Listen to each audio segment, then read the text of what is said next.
Bismillah ar-Rahman ar-Rahim. Assalamu alaikum wa rahmatullahi wa barakatuhu. Welcome to the third episode of our series, Tajweed, the art of reciting the Quran. Inshallah, what we're going to try to do is to begin every single episode with an interesting fact about the Quran, so that we gain knowledge and information about this blessed and holy book. And the fact that we're going to discuss today is a very interesting fact, and that is that the Prophet ﷺ, in the beginning of the revelation, very early on, he was very worried about forgetting the Quran that Allah revealed to him. So what he would do was that when Jibreel would recite the Quran to him, he would immediately start repeating the verse even before Jibreel had finished the verse. And this was out of his concern and fear of forgetting the Quran. So Allah Azza wa Jal revealed verses to prevent him from doing this act. And of these verses is Surah Al-Qiyamah, verse 16 to 19. These are verses still recited to this day. Allah Azza wa Jal told the Prophet ﷺ, لا تحرك به لسانك لتعجل به. Don't hasten your tongue. Don't move your tongue in order to recite it quickly. إِنَّا عَلَيْنَا جَمْعَهُ وَقُرْآنَ. It is up to us to compile it and to recite it. فَإِذَا قَرَأْنَاهُ فَاتَّبِعْ قُرْآنَهُ. When we recite it to you, then pay attention to its recitation. So the Prophet ﷺ was commanded by Allah Azza wa Jal not to be worried about forgetting the Quran. Allah would take care of him memorizing it. So don't hasten after Jibreel. Don't repeat the sentence even before Jibreel finishes. And from this act we also learn that when the student studies under the teacher, he should let the teacher finish completely the verse before reciting after him. In today's lesson we will discuss the proper pronunciation of the letters of the Arabic alphabet. And this is an integral part of Tawheed, of Tajweed.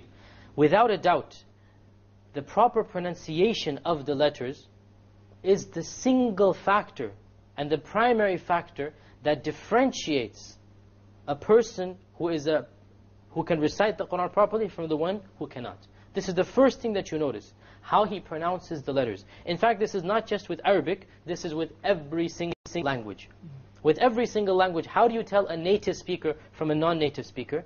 The first thing, before even the words he uses, is the way he pronounces the words, the way he pronounces the letters. Therefore, in order to pronounce the Quran properly, to recite the Quran with tajweed, we need to know and learn how to pronounce the letters of the Arabic alphabet. And the way that we learn this, the way that we study this, is to study where the proper letter comes from. And this is something we call in Arabic makhraj. What is the place where the letter originates from? When we study the place where it originates from, we can try our best to emit that letter from that place. So we have the areas where the sounds come from. Where do the sounds originate from? There are 5 areas of the body where sounds of the Arabic language originate from. The first of these 5 is the chest area. This is the entire chest area over here. Okay, it is not a specific area. The entire wind canal of the chest. And from this 3 sounds occur. We will discuss them in a little while. The second area where sounds emanate from is the actual throat. The specific throat, we have 6 letters that originate from 3 different areas within the throat. The second place where, or the third place where letters originate from is the tongue.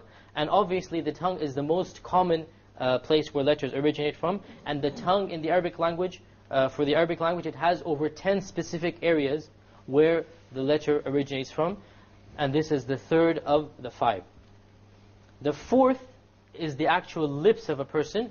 And from the lips, there are 2 areas where the sounds originate from. Once again, we're going to discuss all of these step by step. We're just giving you an overall picture of the 5 areas where sounds originate from.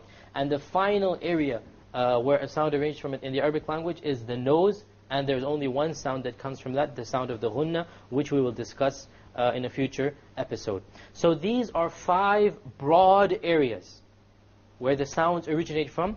And some of these areas are subdivided into more areas. For example, the throat is divided into 3 areas, the tongue into 10 areas, the lips into 2 areas, and so we have a complete total of 17 specific areas based upon the 5 general areas where the sounds originate from. In today's episode, we will only discuss the first 2 of these 5 sounds, And the first of the 5 areas is the letters, or the first, is the letter or the sounds that come from the chest area. There's no specific letter that comes from here. The sounds that come from the chest area are 3. And these are the sounds of the vowels. The A, E, and U.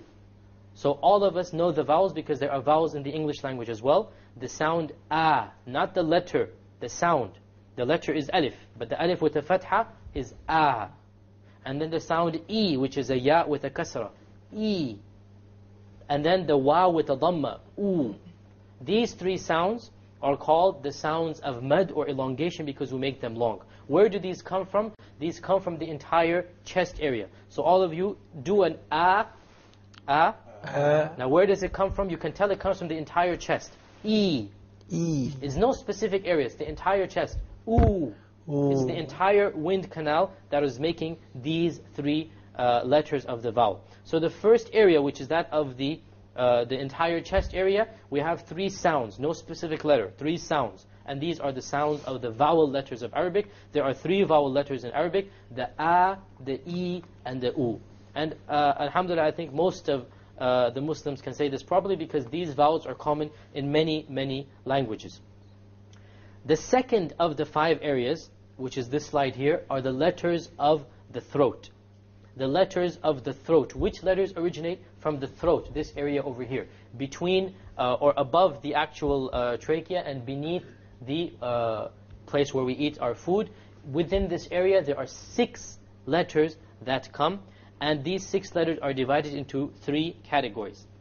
From the lowest part of the throat, which would be over here, the lowest part of the throat, we have 2 sounds or 2 letters coming, that of the hamza and that of the ha.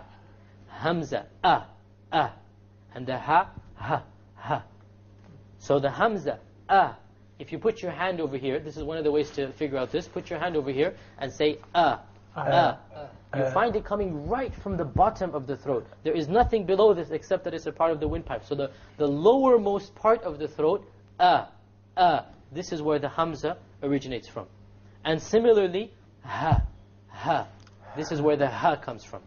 Okay? So these 2 letters are found in the lowest part of the throat. Slightly above the throat, the lowest part, which is the middle area, we have 2 letters, ayn and ha. Okay? Ayn and ha. Now put your hand here and do ah. You find it's a little bit above the a. A is lowest, a is in the middle. And similarly, ha. So the difference between a ha and a ha is just the space of a few centimeters. Okay? Which is why many people get confused in pronouncing the ha properly. The ha, most people can do. But the ha is slightly above the ha. Okay? Ha versus ha. Okay? So from the middle area of the throat, which is this area, we have a and ha. Ayn and ha. This is very close to the actual, we call in English the Adam's apple. Okay? From this area come the 2 letters of ayn and ha. The highest area of the throat, we have 2 other letters, the ghayn and the kha, which is right below the end of the tongue. Okay, the ghayn and the kha. So these are throat letters, but they are the highest part of the throat. You cannot go higher than them. Gha, say gha, like this again. Gha, you find it coming right from the top. Kha, once again coming right from the top. Okay, so if you have this chart in front of you, you realize the difference between the hamza and the ayn, and between the ha and the ha, and also between the ayn and the ghayn. Again, a lot of people get confused in the proper pronunciation of these letters. Once you realize where they come from, and that the hamza ha is the lowest, okay, and then the ayn ha are from the middle, and then the ghayn and kha are from the highest part of the throat. Once you realize this, now you have to start practicing to expel the air from that area in order to get the sound. You know now where it is. This is again the theory. Remember I said over and over again that Tajweed is composed of theory and practice. This is the theory. In order to perfect this, you need to sit in front of a real qari, a real sheikh, and recite the Qur'an to him so that he can tell you, no, that wasn't an ayn, that was more like a hamza.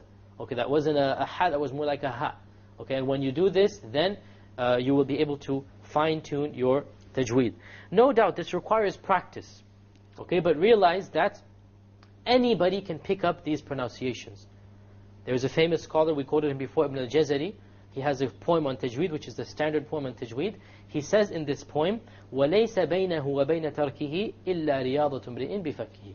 There is nothing between a person and this science of Tajweed except practicing of the tongue or practicing of the mouth. So all that you require is to sit down in front of a real qari, a real sheikh, and recite the Quran to him. Once you know where the letters come from and the rules, this will be half the science, and the rest of it is to actually sit down and recite in front of a sheikh. Our recitation for today will be Ayat al-Kursi, which is the greatest ayah in the Quran.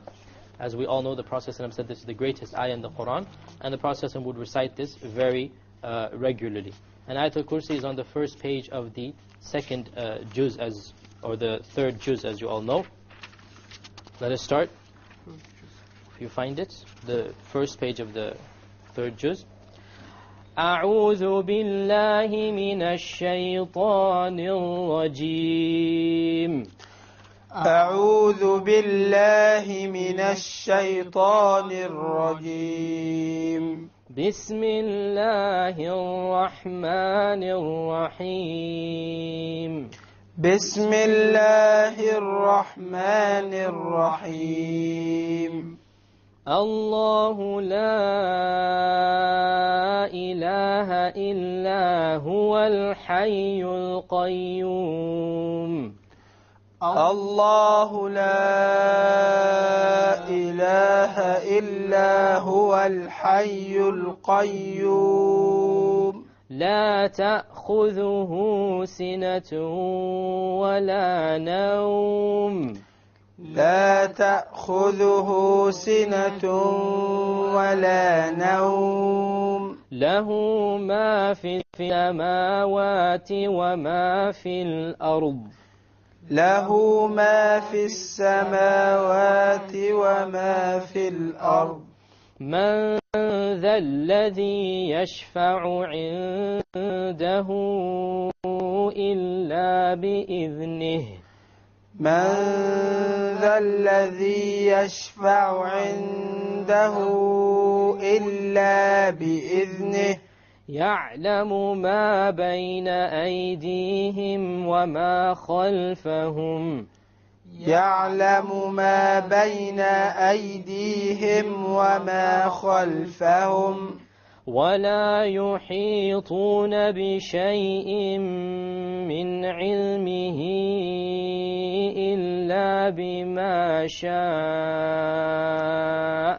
ولا يحيطون بشيء من علمه إلا بما شاء.